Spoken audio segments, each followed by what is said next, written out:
Plantão Lauro Jardim.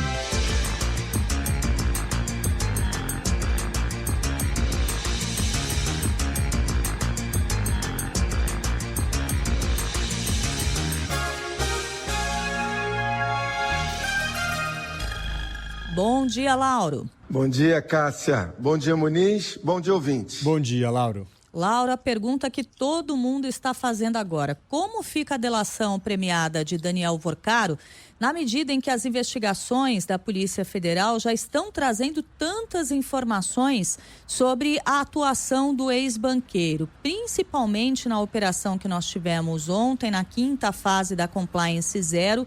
Todas aquelas informações sobre pagamento de mesada para parlamentar, a respeito de influência direta na elaboração de PECs, como que fica a situação da delação? Porque fica difícil fazer frente a todas essas informações que já estão sendo apuradas sem a necessidade de o próprio Vorcaro falar, né? Pois é, Cássia. Esse caso Master anda animado. Na quarta-feira, a defesa do Vorcaro entregou para a Polícia Federal e para a PGR essa proposta de delação dele.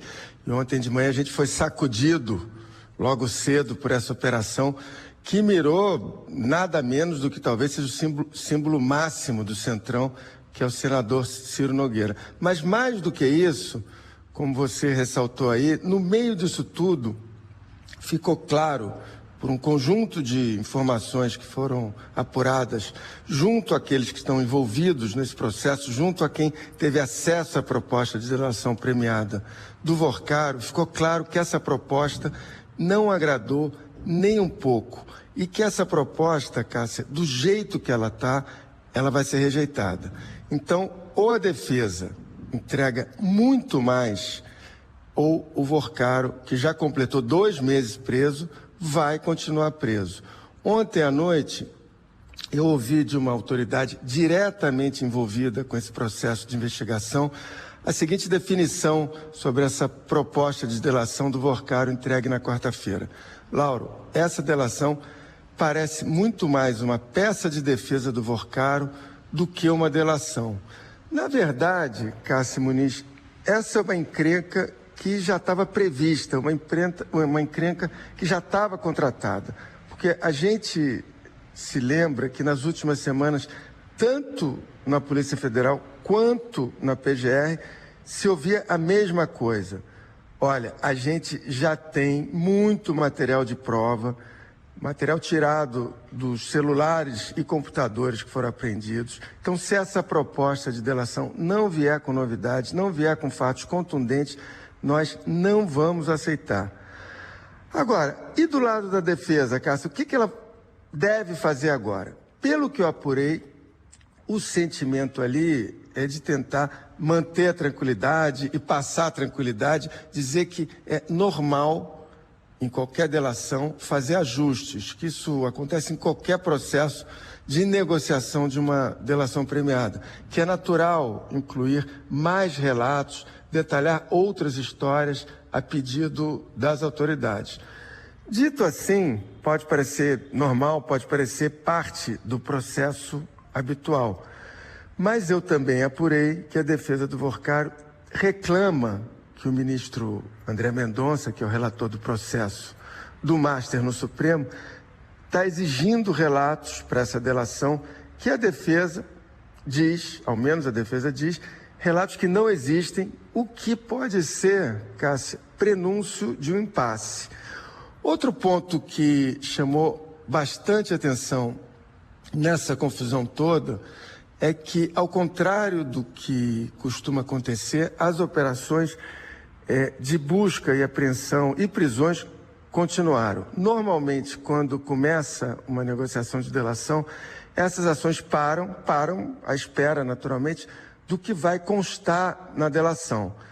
Mas dessa vez foi diferente e inaugurou, quer dizer, acho que isso inaugurou uma fase de investigação que está mirando um político, e não um político qualquer, o ex-ministro Ciro Nogueira, que é o chefe do Centrão.